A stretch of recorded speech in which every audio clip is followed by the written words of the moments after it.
to make sure we give ourselves enough time. So welcome everyone. Thanks so much for joining. I'm Rachel Newgarten. I'm a second-year PhD student at Cornell University. And I'm very pleased to share with you some of the work that we've been doing to look at the relationship of the conservation standards with funding proposal success. I'll also briefly introduce the others who are involved in this work, and two of them you'll hear from later. But Becky Raboy is an independent consultant who really led the project, led the analysis and the writing of the report. Elise Edwards, she's on and waving if you can see her. Elise Edwards is a PhD student with me here at Cornell. Madeline McKinnon is a consultant with Bright Impact, and she'll be presenting right after me. Matt Muir is with US Fish and Wildlife Service, and he'll be also joining as a presenter, and then me. So we're actually going to start this off with a quick poll. So hopefully before we lose everyone to multitasking and email, we'll engage you with a question. So the first question is, have you ever submitted or reviewed a funding proposal before that used the conservation standards? And I'll give you just a minute to respond to that.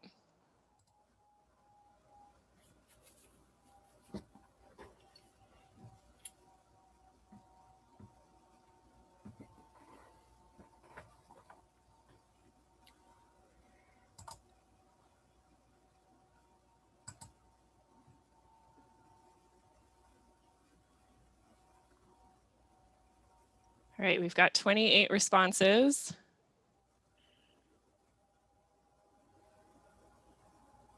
Anybody else? Last call, 29. Do folks need another minute? I think this one's a pretty easy one. No, okay.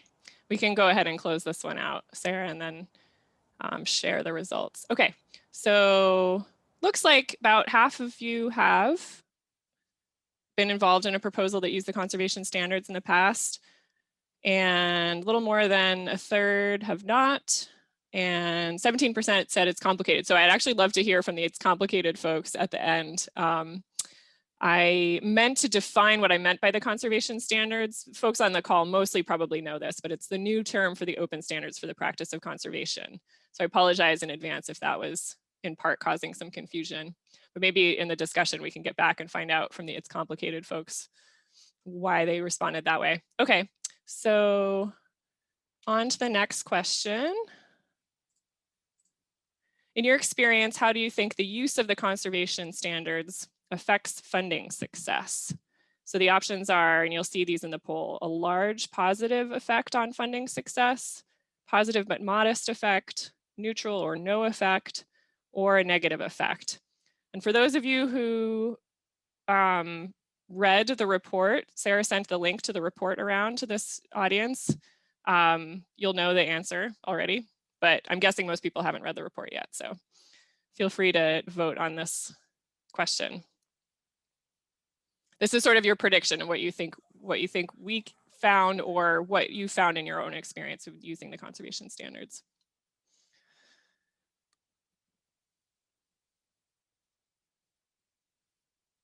And we have a comment from David Wilkie saying that this question depends on the donor as well. Fair enough. Yeah, we could have had a it's complicated answer here too, I suppose. Just for David Wilkie, we could have had an it's complicated option for all of them.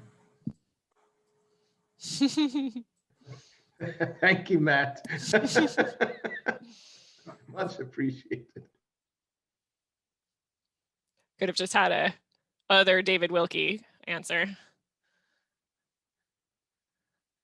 All right, so looks like 64%. So by far the most popular answer was a positive but modest effect, with a few votes for neutral or no effect and a few votes for large positive effect.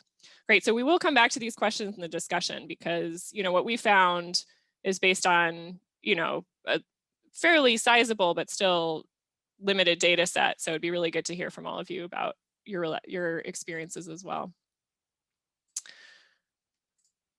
All right, so just by way of introducing this project, you're all familiar with the Conservation Measures Partnership already. And yeah, the guidance now referred to as the Conservation Standards, formerly called the Open Standards for the Practice of Conservation. Oh, I just want to pause. Sarah, are we recording? Yes, we are. Excellent, thanks. I always forget that part.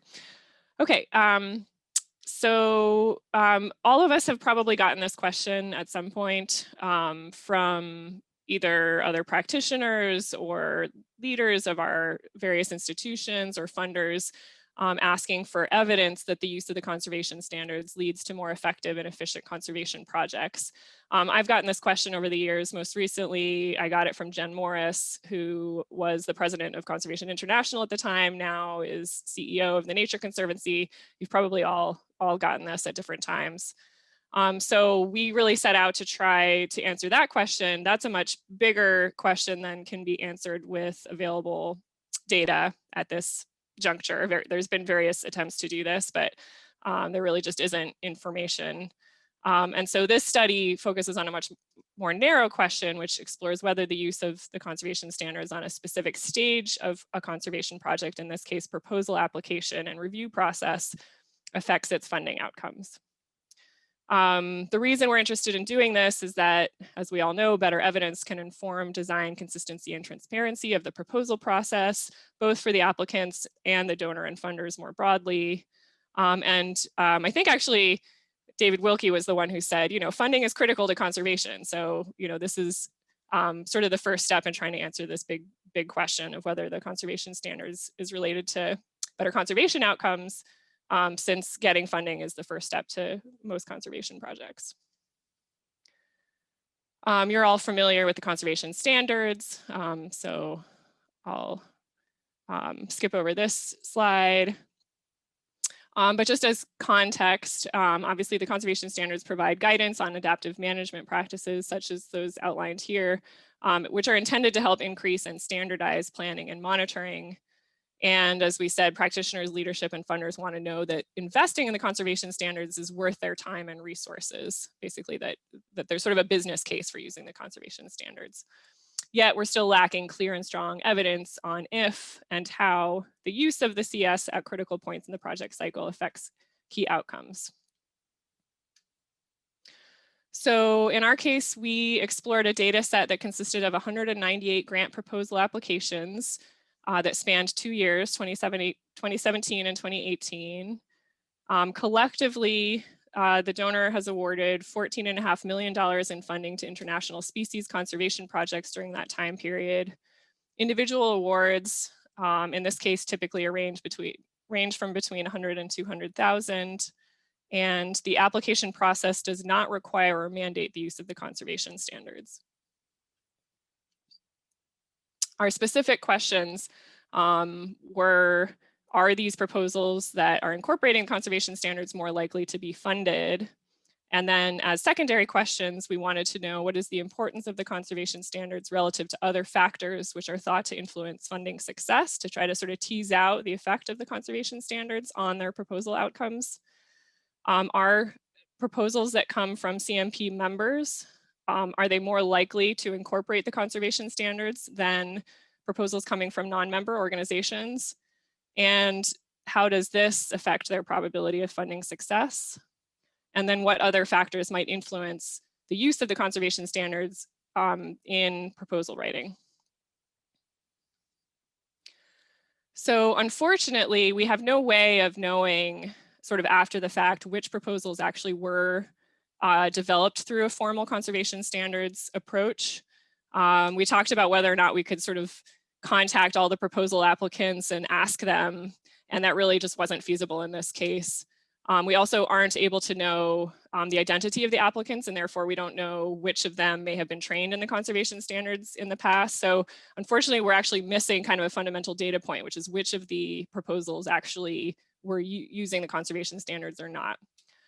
So in the absence of that, what we tried to do was sort of assess, we called it their OS-iness, their use of the open standards or the use of the conservation standards, using a scoring rubric that consisted of 13 criteria that are intended to reflect steps in the conservation standard process. So the identification of threats, the use of a conceptual model, either descriptively or actual inclusion of a graphic conceptual model.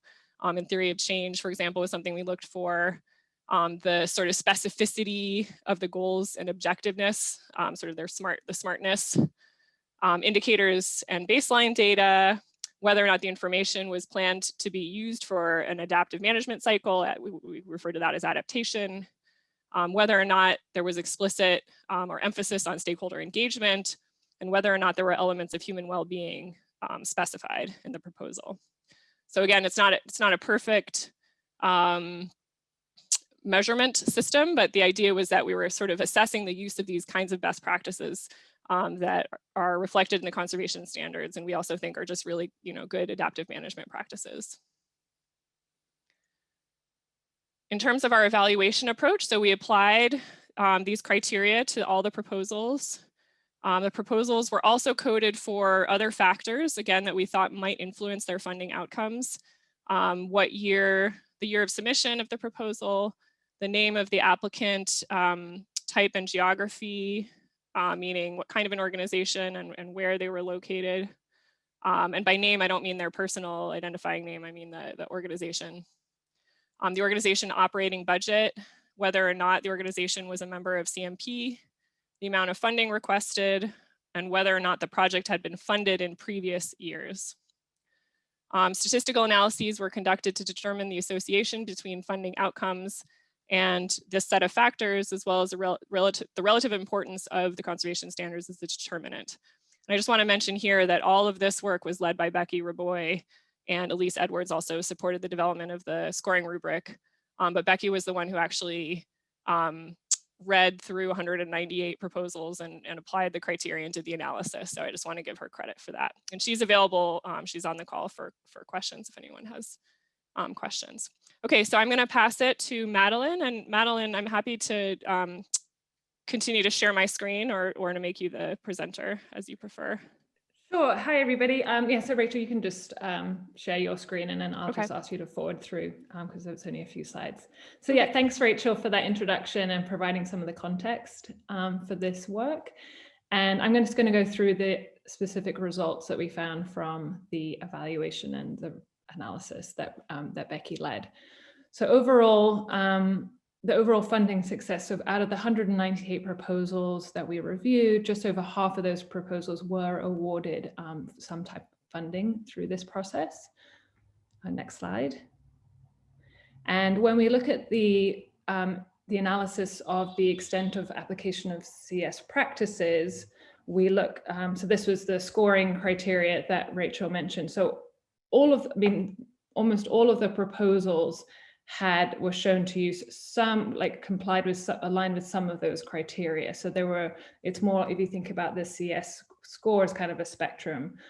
So it wasn't sort of an absolute not having any kind of OSE-ness versus very OSE-ous, but we wanted to look at how the extent to which CMP members were thought to be using the CS practices. So we see that compared to those organizations that submitted proposals that were not members of CMP, the CMP members were found to be likely to use CS practices more. Next slide. We also one thing I'll say just as we're going through this is this stage of the analysis was primarily kind of exploratory. So we're just kind of looking at the association of different factors with funding outcomes. So when we look at which proposals were submitted by those with CMP membership, we found that they were more likely to have successful funding outcomes, but not controlling for any other factors. So if you look at the column on the right-hand side, so those that were CMP members have a slightly higher award rate. So the dark blue column is slightly higher.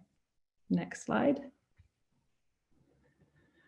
So we did find when we're looking, not controlling for any other factors that might affect funding, we found that CS practices were more frequent in successful proposals, but the difference is very small. So if you look at the box plots on the right-hand side, you'll see that looking at those that were awarded funding is only slightly lower than those rewarding based upon their use of the conservation standards. Next slide. And then when we then explored looking at breaking out not just the overall kind of CS score, but then looking at some of the specific criteria that was in those proposals. And we found that certain CS practices were associated with more successful proposals. So those included those proposals that included biodiversity goals, that had outcome-based objectives, and stakeholder engagement. But you'll see that the effect sizes were relatively low for all these parameters. Next slide. So in addition to looking at the CMP membership, we also looked at other factors that were related to funding outcomes, and also besides like whether they were using CS practices or not. So that included the geographic origin. So we found that applicants from Asia and Europe were more associated with higher award rates. Again, CMP membership was associated with higher reward rates. Organizations that had larger budgets, over $1 million, had higher award rates, as well as those that had previously received funding from this donor before. Those that requested larger budgets as part of their submission had lower award rates. So it was those proposals that had lower budgets were more likely to have an award rate. Next slide. So I think one of the things that we've been, that just the results so far, this, as I said, these have been kind of very exploratory, and we weren't actually, when we actually combine those factors in a logistic regression, though, we find that the use of CS practices are not strong predictors of funding success. So when we control for other factors that might have an effect on whether a proposal is successful or not, we find that the use of conservation standards is not a strong predictor compared to other determinants. So in the logistic regression model that looked at 5 different parameters, so the score of the conservation standard score, the type of applicant, whether they were a CMP member, whether they'd had previous funding, and also the size of that requested amount, we found that the 2 factors that explained over 1/3 of the variation in funding outcome were, sorry, I just explained 1/3 of the variation outcome with, sorry, I'll forget that point, so I'm explaining it properly. So only 2 factors were statistically significant predictors of funding success. So whether an applicant had been previously funded and the amount in which was being requested. So when we actually look at other factors, we find that therefore that conservation standards, whether they was kind of had an OS factor, was not a key determinant of whether they received funding. Next slide. So I'm going to turn it over now to Matt Muir to kind of talk about these findings and their implications for different potential users in our community. Thanks, Madeline. Thanks, Rachel. So to summarize the evaluation findings, right, we found that CMP members had proposals with slightly higher scores of use of the conservation standards, and CMP member organizations, right, proposals submitted by CMP member organizations were slightly more likely to be funded than non-CMP member proposals from non-CMP member organizations. But, right, that when we controlled for other factors, the practices of the conservation standards was not a predictor, a strong predictor of funding success. And so at this stage, right, this is not making the business case for the conservation standards, right? There's an absence of strong evidence for the benefits of the conservation standards at this stage of applying for funds in the project cycles, because other factors appear to be stronger determinants of funding outcomes. So the next few slides, I'm going to be talking about the implications, right, in 3 different ways: implications for applicants, implications for funders, and implications for CMP. So in terms of implications for applicants, and admittedly, I want to introduce this next point with the caveat that we went back and forth on how to present, right, the findings that came out of the single factor analysis versus when we start to put these different factors together and control for other factors. But to make that first point, it's small improvements to funding success may be possible. There was some positive relationship, right, when we looked at the single factors of improving funding success by clearly articulating goals for biodiversity targets, outcome-based objectives, and stakeholder involvement, and in the decision-making and project design and funding proposals. But note, again, this is heavily caveated. Funding outcomes appear more strongly determined by funder-specific criteria like budget thresholds, right? Asking for the negative effect, and other factors related to past funding success. So I think overall, one of the implications for applicants that we'd like to make is that in requests for funding, do not assume that use of the conservation standards will mask or overcome perceived weaknesses by the donor in implementation capacity, potential for impact, or other donor priorities. Next slide. In terms of implications for funders, we think that this type of evaluation exercise can enable an objective assessment, right, of the funding strategy of the donor. It requires some courage, right, to make this grant-making process and funding decisions available for independent third-party analysis. And just a note, right, that we're keeping the donor in this case anonymous, right? And so even the source material for this analysis doesn't have the courage in this public setting, right, which will be recorded and the report will be made public to identify the donor who supplied the proposals. If you are a funder that requires the conservation standards or are considering making a change to the requirements of using the conservation standards, the practices promoted in the conservation standards, I would consider the opportunity for third-party evaluation of how it affects your funding requests, how it affects your grant-making decisions, and where possible, whether you can detect the change in desired results after changing your requirements to the conservation standards.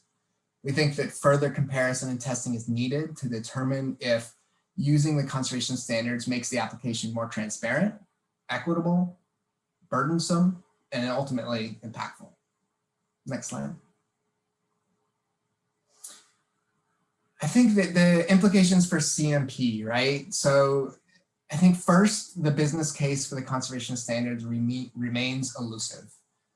More work still needs to be done. I would say a second point is that application of the conservation standards is still inconsistent, even among CMP member organizations, right? If you recall, the finding was that CMP member organizations did have more conservation standards practices, but that the difference was slight, and it also varied quite a bit between CMP member organizations. So I think this is a finding that echoes the 2010 analysis. So are we measuring for effectiveness? This was also had a link to Moore Foundation. It was at a meeting that was hosted by the Moore Foundation called Are We Measuring Effectiveness? And it found for every dollar spent in conservation, our estimate was that 10 to 30 cents of that dollar was guided by the principles of something like the conservation standards. So the word I think we used back then was patchy, the use of the open standards even within CMP member organizations. Thirdly, to evaluate the effectiveness of the practices of the conservation standards to really assess the business case for the conservation standards, we felt a need for clear and more objective parameters needed to define and assess the use of the practices, right? So Becky and others had to sort of build this assessment tool, this scoring rubric for conservation standards practices. The audit tool has also, I think, made a good contribution for this for program practices, but having sort of some assessment tool that combines the efforts of both this work and the audit tool, I think would be useful. Fourth, to make the business case, more evidence still needed on the effect of conservation standards practices on funding requests and decisions, as well as more broadly on the outcomes associated with project planning, implementation, and monitoring, and ultimately achievement of desired results. Next slide. This one might have some animation, so apologies, Rachel. So when I was trying to wrap my head around this, and this is why I sort of put the implications more broadly for CMP funders and applicants, one of the things that was helpful for me was to go back to the open standards themselves. So the quote is from the conservation standards themselves. To be successful, a project must be based on both sound project assumptions and good implementation. So can you click? So there was a figure for people who have been involved in CMP for a while. You will recognize this figure. It used to occur in some conservation standards materials. It was on the website up until recently in the website update. And it just tried to sort of give this conceptual of on the left-hand side, a very, very high level results change, that if you have accurate assumptions and you use those to design projects that are well implemented, that will lead to desired results, right? That's the successful route. There's 3 other ways you can fail, right? You can have inaccurate assumptions, you can have poorly implemented projects, or you can have a combination of those 2 to lead to failure. Can you click next? So these findings of this study might suggest that perhaps very obviously, right, that could have been predicted before this study, funders are considering many factors beyond the conservation standards when they're making grant decisions. But perhaps less obvious to me, right, was that framing it this way, which our funders are might be much more tolerant of inaccurate assumptions and theory failure, right? That's the second one down on this graphic, than they are of the third one down, which is poorly implemented projects and program failure, right? So donors may have sort of some, at least the donor that was part of this study may have more tolerance for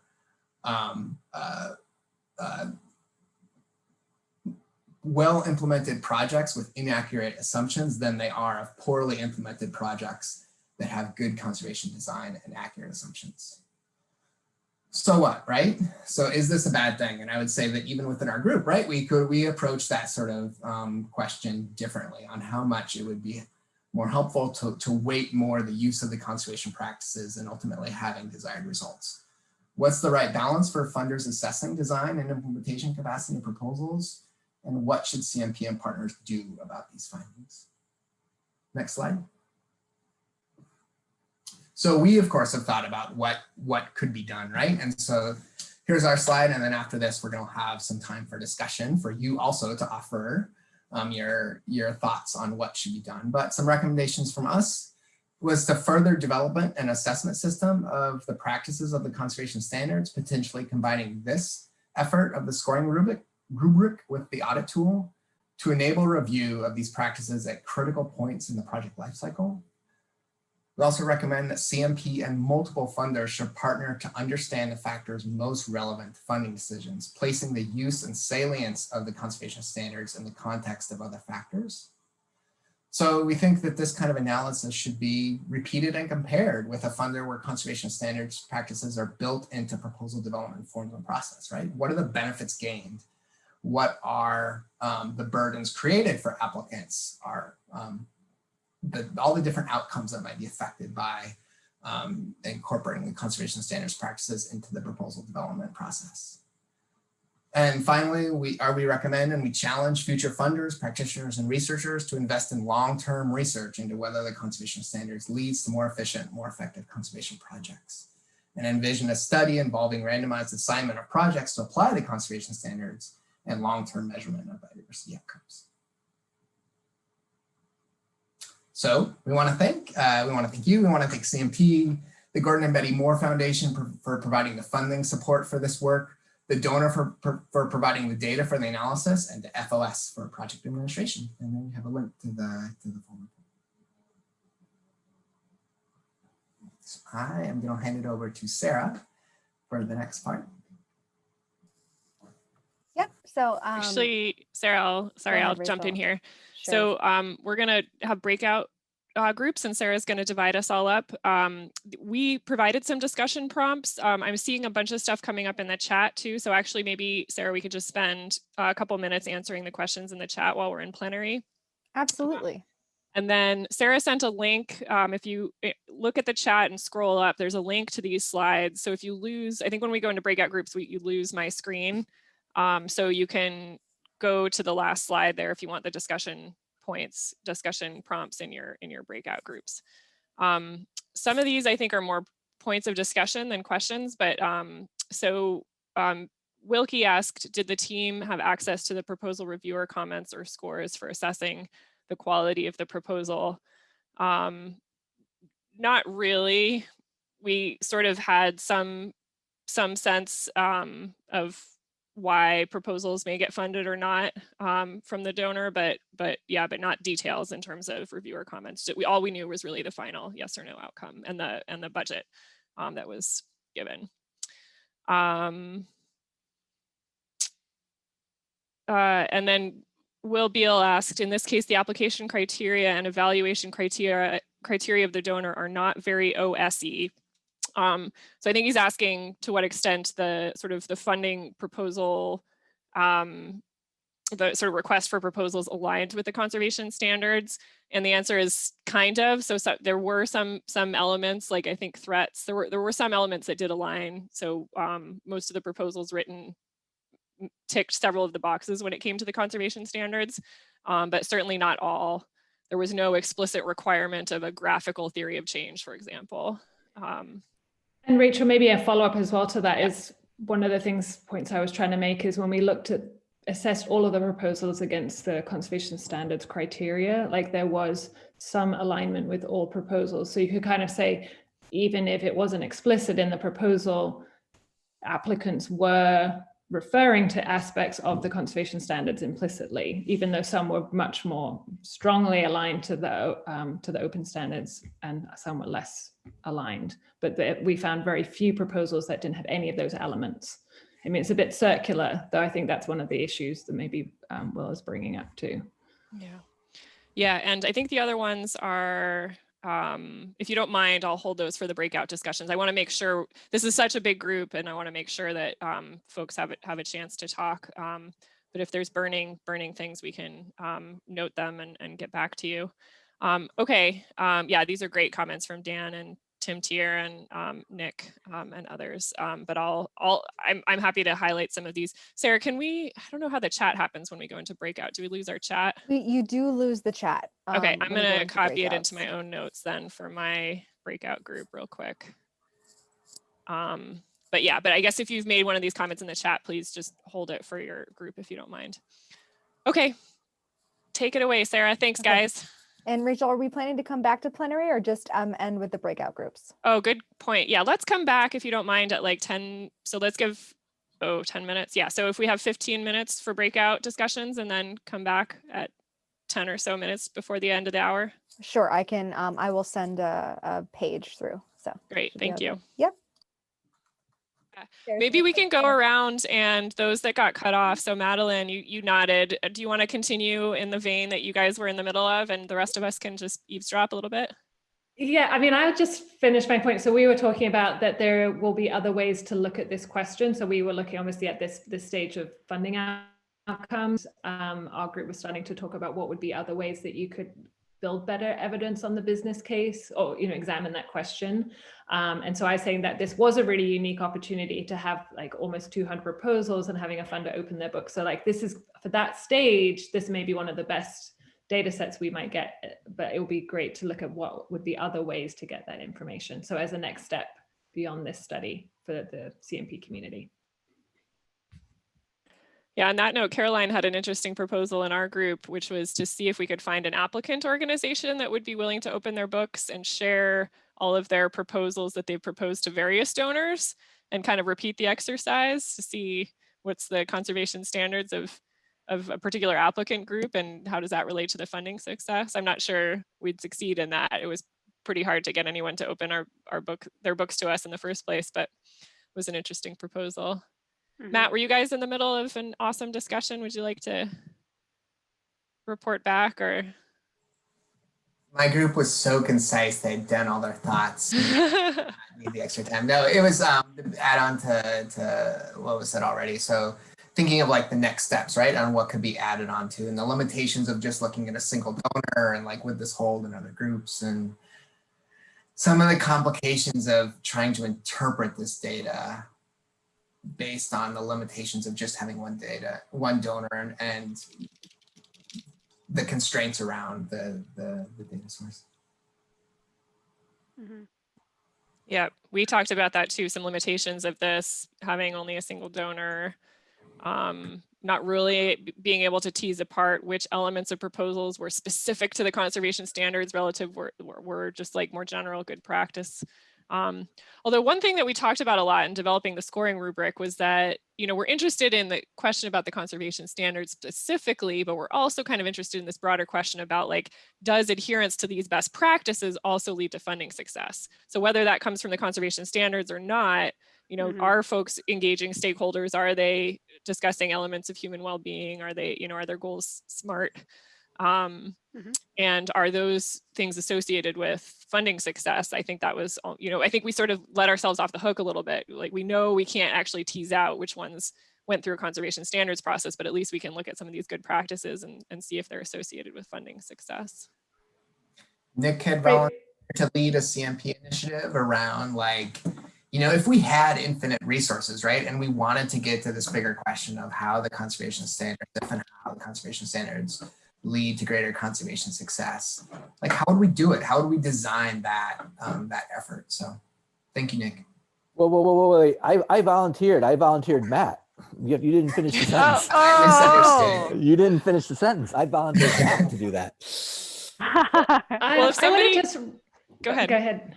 I was just going to say, if somebody wants to fund me to do another PhD, I'll do it. But I think we want, you know, I keep coming back to this like random control trial, Nick. Like I think we want some donor to say we're going to randomly assign half of our projects to a conservation standards process and half of our projects to whatever conservation planning process is sort of the status quo, and then we're going to track biodiversity outcomes for 10 years or whatever it takes. And multiple Rachel, donors, what is Rachel, that counterfactual? Yeah, I mean, it isn't like there is that other competing framework though that people are using instead. I think it's just a blend or you know, weak application or not very good application open standards versus ones that are being applied well. I agree, and I think that would be a challenge. So you'd have to have a sample size big enough. But you know, I think that's sort of the placebo in this case. Like we know that there's just smart individuals out there doing good conservation, and maybe they're following some kind of conservation planning process that isn't specific to the conservation standards. So yeah, so you would need a big enough sample, and then you'd have to control for all those other things that determine outcomes, right?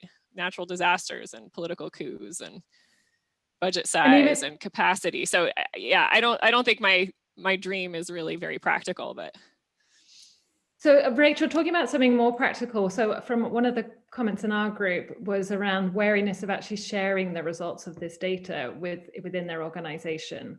So we haven't talked really about communication with this report. Like it's going to be online and available on the website. It's already there, the report. So just something to think about. If it's interesting, if people are wary to share this information, because it doesn't show a resounding impact, positive impact of using the open standards. Yeah, but I mean, we also kind of have to walk the talk, right, with ourselves, and be willing to share. Maybe I was very disappointed with the outcome. You know, I was really hoping we'd find some clearer, stronger signal. But I also think all results are worth communicating. Maybe it's easy now that I'm an academic to say that. But I do think they need to be communicated in the context, because I think it's good to have these results, but I guess they don't convince me one way or another. I feel like there were enough limitations and we don't know enough, but I think it's a good step and it's a starting point. So I think it is important to share it in the context. There's some great comments coming in on the chat. Rerun with at least 5 donors. Yeah, this is something we talked about, getting more donors. Emily, you made a comment. I don't know, can I share this with the group? Or is this maybe just for me for follow-up?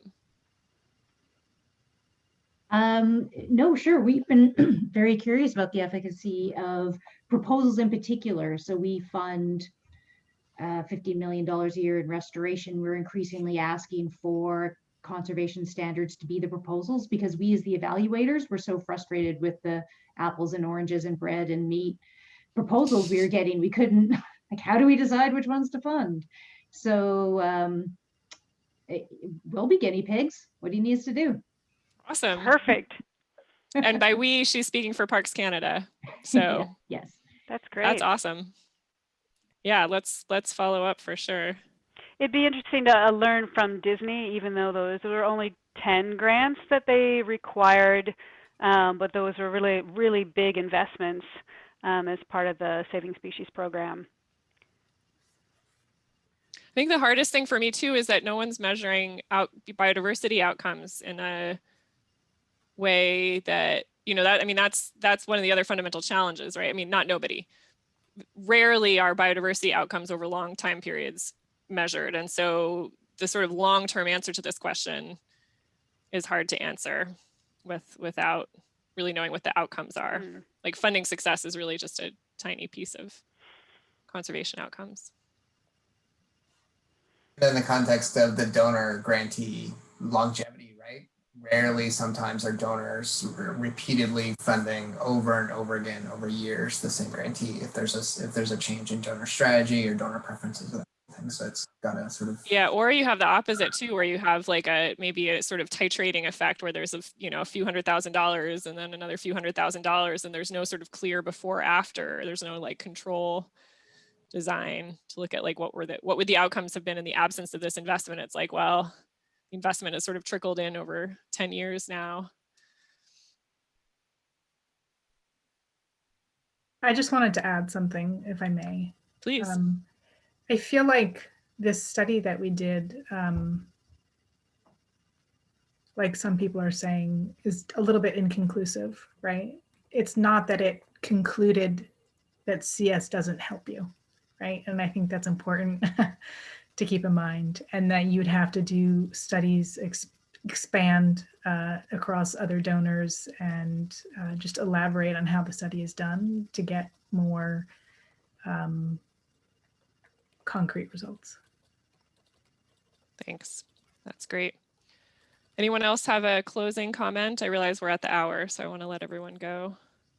I would just say, on building on what Becky said, I think it's also just given us a lot of really good insight, though, about how you might think about answering these questions. So to Matt's thing of like, there should be an initiative to say what would be our plan from being better measuring the outcomes of using the conservation standards and providing tools like this rubric and building upon that, and getting willing participants both on the applicant side and on the funder side to explore this further. So I think that's been, for me, some of the most like useful insights from this study of how to do, like how we might do this by learning by doing, I guess.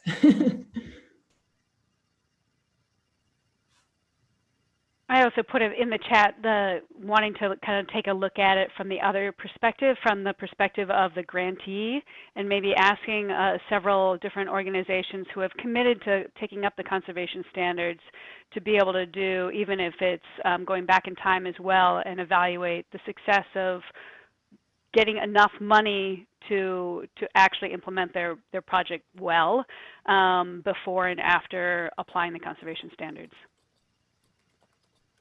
Yeah, I think Caroline made a similar suggestion in our group. Okay, thank you so much, everyone, for participating. You have the slides. The link to the report also looks like it's shared. It's also on the CMP More Learning page. But yeah, feel free to reach out to me or Matt or Madeline with anything else. And have a wonderful afternoon, morning, evening, nighttime. Thanks to everybody who worked on the project.